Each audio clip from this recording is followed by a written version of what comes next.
This is my MM700. It's a Monsoon multimedia subwoofer. Normally it comes with a set of flat panel speakers, but I don't have those anymore. They got used on a different project.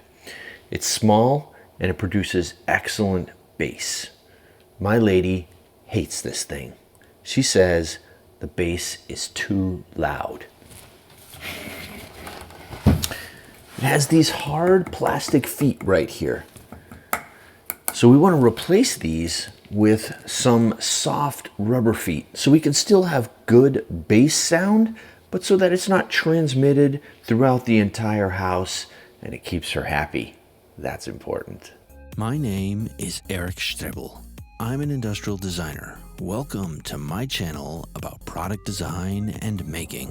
Alfred backpack hanger in stainless steel and aluminum, designed by me, holds your backpack, lets you charge your phone, holds your keys, super versatile. So I'm packing up some here that were recently sold. Thanks for those of you who've purchased recently. It really helps support the channel.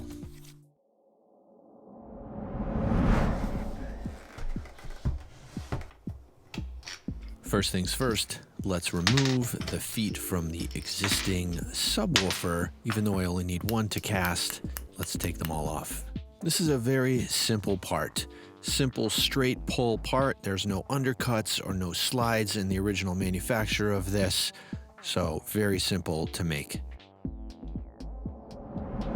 The original part has a little cavity on the inside, and they do that to save on material and for shrink purposes, etc., etc. We're going to cast a solid part, and we're going to do it inside of this cup. Use a cup that has a very flat surface. This isn't ideal, but it's going to work.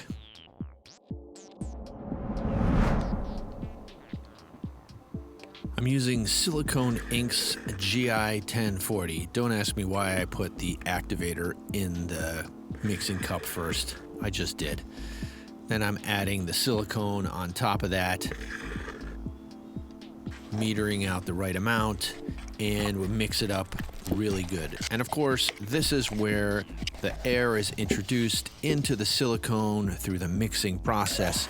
So it has to go into a vacuum chamber to be degassed to pull all the air bubbles out, so that when we go to pour the silicone into the cup around our rubber foot, we get a nice homogeneous silicone with no air bubbles, and we can get a quality cast from the part.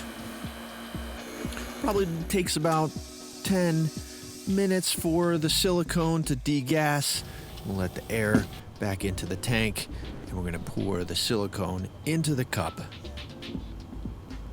This part is actually pretty difficult because it's very deep in the middle, and getting the silicone into the middle of this foot without any air is very tricky.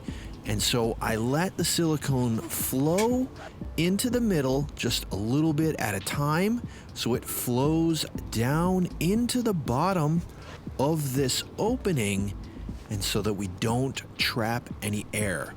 So the outside around the foot, that's easy, but getting the silicone to flow down the middle of this tube is very tricky, and I do just a little bit at a time, and I actually stick it into the vacuum tank here in between pours to draw the air out.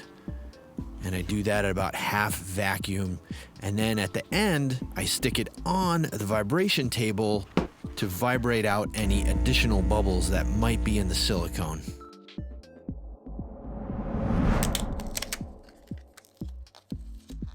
I'm going to remove the plastic cup from the silicone, and I just do that by basically destroying the cup. Let's take a look. Now you'll see a little bit of silicone has sneaked in underneath into that cavity, but I don't really care about that because it's going to be a solid part. The thing I do care about is the opening where the screw is going to come through to reattach the foot. And I want to make sure that that little post comes all the way to the top so that we have a nice opening. We'll wriggle out the foot, and then that will leave us with our cavity. And that looks really, really nice. This should work very well.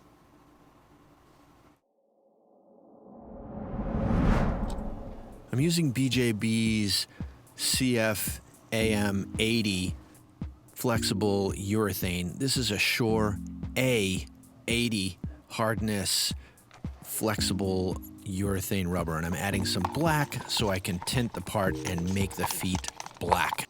I will leave a link in the description below to the BJB website so that you can use some of this material in one of your projects should you need a nice quality flexible urethane rubber.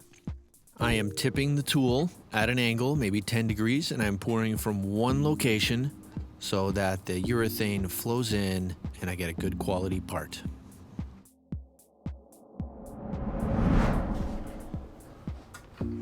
I put the part into the heated pressure tank to cure for maybe 2 to 4 hours, and then I can remove it and I can take the part out of the silicone mold and we can see what kind of a part that we get. All right, you can see there's a tiny little bit of sink at the top from the part curing, but it's not major. That is one of the drawbacks of an open face mold, is you have nothing to control that top surface, but in this case, we should be fine. You won't see this, and it's just getting attached to the bottom of the speaker. We'll wriggle this thing out, and look at that. That is a nice, flexible copy of the original injection molded foot. Got some nice flexibility. Very nice. Looks just like the original, except it's flexible. Just what we want. We do this 3 more times. Degas, pour, remove from mold, make foot, remove from mold, till we get 4 pieces. Nice.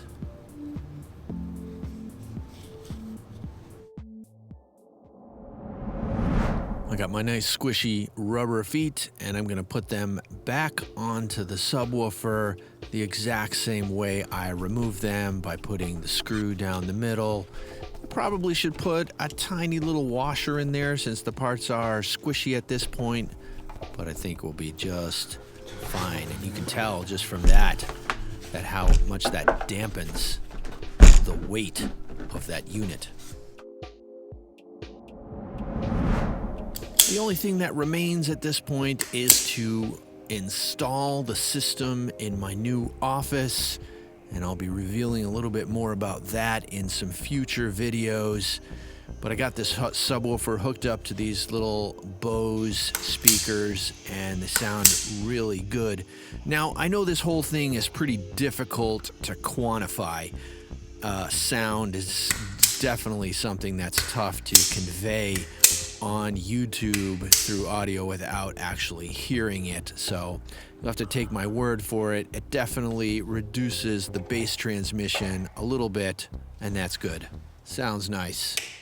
If your company has a project that needs some design assistance, contact me through the Botson website and send me a project overview for a quote. Make sure you give the video a thumbs up, and don't forget to subscribe if you haven't already done so. Make sure to hit the bell so you get notifications every time I have a new video. Also, don't forget to follow me on social media. I'm on Facebook, Instagram, and Twitter.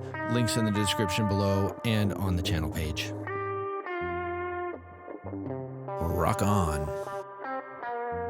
Don't forget to check out the t-shirts and hoodies in the merch shelf below. Click here to check out some of the other design and making videos that I have that you might enjoy.